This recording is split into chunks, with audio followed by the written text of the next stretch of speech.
A body at rest remains at rest unless you have sleep apnea.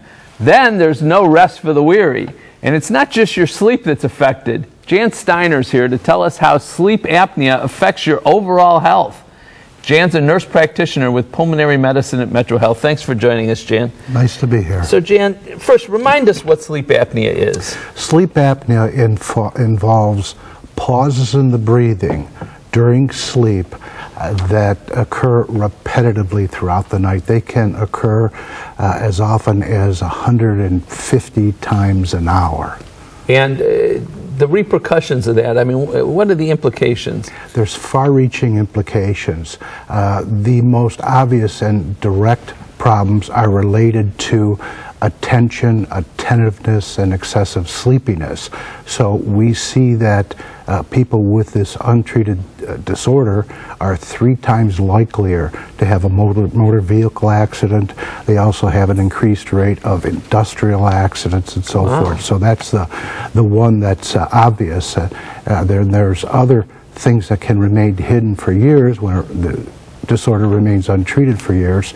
It can surface and manifest as problems with heart disease, hypertension, cognition, thinking, memory problems, and a greatly increased risk of stroke. And it's all from just stopping breathing because of the sleep apnea in the middle of the night. A cascade of events occurs when you stop breathing.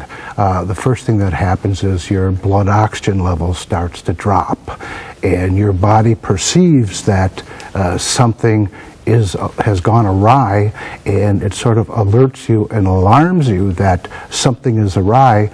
Prepare to fight or flee.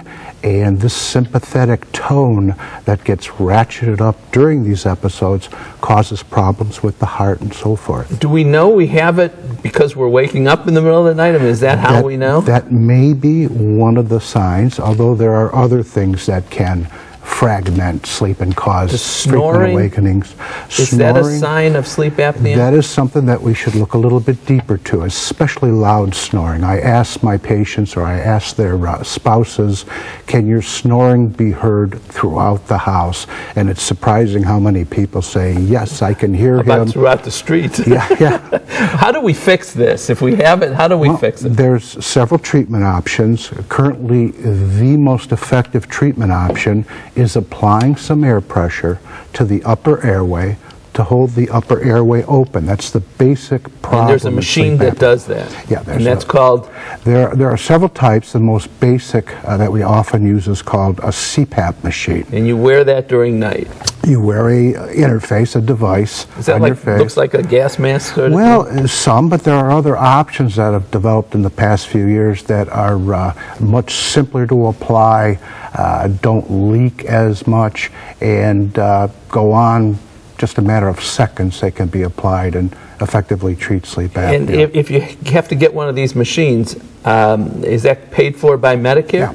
Insurance will pay for it. Medicare will pay for the sleep study. The sleep study is needed to get the treatment. And a sleep study means you go to the hospital and you sleep there and they watch you. Well, we do have a lab in the hospital, but we have several labs throughout the area in hotel suites that we rent and modify into sleep labs. I'd pick like the Ritz or something. Well, we have a Marriott. A Marriott's very good. nice. I like Patients Marriott. oftentimes don't want to leave in the morning. They like it so much. Well, thank you for the information. Appreciate that very much. My pleasure. There's nothing like a good night's sleep, but if you have sleep apnea, you have nothing like a good night's sleep. To restore your rest, follow Jan's advice and seek treatment, and then use it. My thanks to Jan for sharing such eye-opening information. Find out more by calling Metro Health at 216-778-7800 or visit www.metrohealth.org. Want more Metro Health medical information? Be sure to tune in to WTAM 1100 Radio each Saturday morning at 7 for Metro Health and You, hosted by Dr. Christine Alexander. Next, see why everyone's raving about his rants.